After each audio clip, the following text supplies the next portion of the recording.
رمیش اور پائل دونوں ہی ایک چھوٹے سے گھر میں رہتے تھے۔ رمیش کا کوئی اچھا خاص کام نہیں چلتا تھا، جس کی وجہ سے ان کے حالات بہت برے تھے۔ رمیش سارا دن کام کی تلاش میں دیہڑی ڈھونڈتا رہتا اور کبھی کبھار اس کو کہیں سے دیہڑی مل جاتی اور گھر کا کام خرچ چل جاتا تھا۔ لیکن اب تو رمیش کو کافی دنوں سے وہ کام بھی نہیں مل رہا تھا۔ وہ روز سارا دن کام کی تلاش میں جاتا اور پھر شام کے ٹائم گھر واپس ایسے ہی آ جاتا۔ ایک دن شام کو رمیش جب گھر واپس آ رہا ہوتا ہے تبھی اسے ایک کام ملتا ہے۔ ٹھیک ہے، تم کل سے کام پہ آ جانا، تمہیں مہینے کے بعد 10,000 سیلری دوں گا، لیکن مالک مجھے کچھ پیسے ایڈوانس میں چاہیے تھے، میرے گھر کے حالات ٹھیک نہیں ہیں۔ ٹھیک ہے میں دے دیتا ہوں، لیکن یہ روز روز نہیں چلے گا، بس ایک ہی دفعہ۔ اس طرح سے رمیش جب گھر آتا ہے رات ہو چکی ہوتی ہے، پورا پریوار سو جاتا ہے۔ صبح اٹھتے ہی پائل رمیش سے کہتی ہے، میں کھانے میں کیا بناؤں؟ کھانے میں گھر پہ کچھ بھی نہیں ہے۔ ٹھیک ہے پائل، تم جب تک روٹی بناؤ میں سبزی لے کر آتا ہوں۔ رمیش سبزی والے کے پاس جاتا ہے۔ سبزی کے دام بہت زیادہ ہوتے ہیں۔ ارے بھائی صاحب، سبزی کے دام ایسے ہی ہیں، اگر تمہیں لینی ہے لو، نہیں لینی تو تمہاری مرضی ہے، سبزی بہت زیادہ مہنگی ہوتی ہے۔ رمیش سبزی بغیر لیے ہی گھر واپس آ جاتا ہے۔ کیا وہ آپ سبزی نہیں لے کر آئے؟ ارے پائل، تم خود ہی جا کے لے آنا، ٹھیلے والا تو مجھے ہاتھ نہیں لگانے دے رہا تھا، سبزی اتنی مہنگی ہے۔ اچھا کوئی بات نہیں، میں کل جا کر لے آؤں گی۔ رات کو پائل اپنے بچوں کو اور اپنے پتی کو چٹنی کے ساتھ روٹی دیتی ہے اور پورا پریوار چٹنی کے ساتھ روٹی کھاتا ہے۔ اگلے دن صبح صبح ہی پائل سبزی لینے کے لیے جاتی ہے۔ میں سبزی لے کر آتی ہوں اور دیکھنا کیا پتہ کوئی سبزی مل جائے اچھی۔ پائل سبزی والے کے پاس جاتی ہے، لیکن سبزی بہت زیادہ مہنگی ہوتی ہے اور ٹھیلے والے سبزی کا ریٹ کم کرنے کا نام نہیں لیتے۔ پائل بھی بغیر سبزی لیے ہی گھر واپس آ جاتی ہے۔ بارگیننگ کرنی نہیں آئی، تھوڑا سا ریٹ کم کروا کر سبزی لے آتی۔ کیا کرتی، میں سبزی تھی اتنی مہنگی کہ وہ دینے کو تیار ہی نہیں تھے۔ اس طرح سے پائل اس دن بھی اپنے بچوں کو کھچڑی بنا کر کھلاتی ہے۔ اس کے حالات ایسے ہی تھے، کبھی اپنے بچوں کو کسی چیز کے ساتھ روٹی کھلاتی تو کبھی کسی چیز کے ساتھ۔ کچھ دنوں کے بعد جب وہ کھانا کھا رہے ہوتے ہیں تبھی پیاز اور روٹی سامنے پڑی ہوتی ہے سب کے۔ ماں ہمیں نہیں یہ کھانا، آپ روز روز ہمیں یہ دے دیتی ہو، ہمیں سبزیاں کھانی ہیں اچھی اچھی۔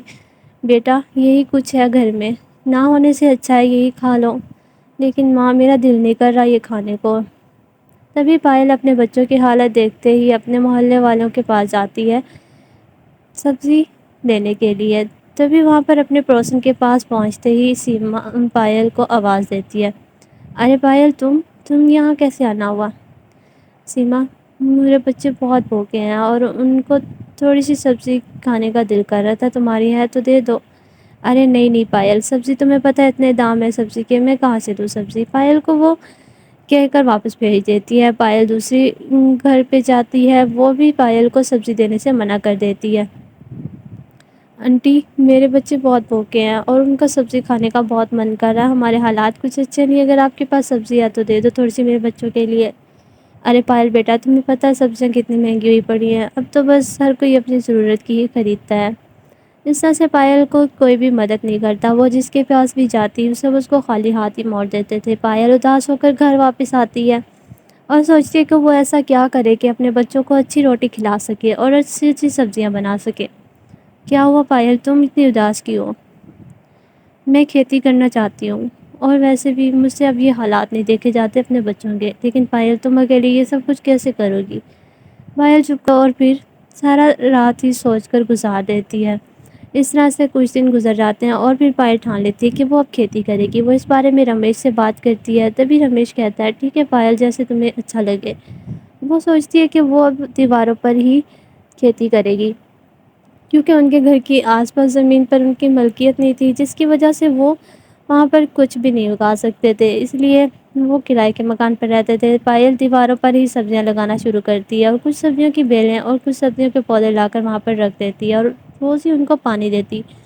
جب مکان مالک ان کے گھر کرایہ لینے کے لیے پہنچتا ہے تو وہ دیکھتا ہے کہ ساری دیواروں پر سبزیاں لگی ہوئی ہیں۔ وہ دیکھ کر حیران ہو جاتا ہے اور پائل سے کہتا ہے، میں نے منع کیا تھا نا کہ ہماری زمین پر سبزیاں نہیں لگانی۔ تبھی پائل کہتی ہے، جی مالک، لیکن آپ نے زمین پر پودے لگانے سے منع کیا تھا، لیکن میں نے دیواروں پہ لگائی ہے۔ تبھی وہ سوچتا ہے کہ یہ کہہ تو ٹھیک رہی ہے۔ اس طرح سے وہ پائل کو کچھ نہیں کہتا۔ پائل ان کا گھر جا کر اسے کرایہ لا کر دیتی ہے اور وہ اسے پیسے لے کر گھر آ جاتا ہے۔ اب اس طرح سے پائل اپنے بچوں کو سبزیاں بنا کر کھلاتی تھی اور سبزیاں بیچتی بھی تھی۔ پورا پریوار بہت زیادہ اچھی زندگی گزارنے لگ گیا تھا اور سب سبزیاں مزے سے کھاتے تھے۔ اس طرح سے وہ اپنے بچوں کو اسکول پڑھانا بھی شروع کر دیتے ہیں۔ دیکھتے ہی دیکھتے ان کے گھر کے حالات بہت زیادہ اچھے ہو جاتے ہیں۔ اکثر ہی مالک مکان اور گاؤں کے کچھ لوگ کی پائل سے سبزیاں خریدنے کے لیے آتے تھے۔ اب پائل سبزیاں بیچ کر اپنے گھر کا اچھا خاصا گزارا چلا رہی تھی کہ جس سے اس کا کھانا پینا اچھا ہو جائے۔ اس طرح سے پائل کے پاس گاؤں کی وہ عورتیں بھی آتی تھی جنہوں نے پائل کی مدد نہیں کی تھی۔ دیکھو پائل، ہمیں پتہ ہے ہم نے تمہاری مدد نہیں کی، لیکن تم تو ہماری مدد کر سکتی ہو نا، ہمیں کچھ سبزیاں دے دو، مہنگی اتنی سبزیاں کہ لی نہیں جاتی۔ ارے ہاں ہاں بالکل سیما، میں تم لوگوں جیسی نہیں ہوں کہ تم لوگوں کی مدد نہیں کروں گی، پھر تم میں اور مجھ میں فرق کیا رہے گا؟ اور ویسے بھی میرا دل نہیں کرتا کسی کو منع کرنے کو، تبھی وہ انہیں ٹوکریوں سے بھری سبزی دے دیتی ہے، اور اس طرح سے پائل کے حالات بہت زیادہ اچھے ہو جاتے ہیں۔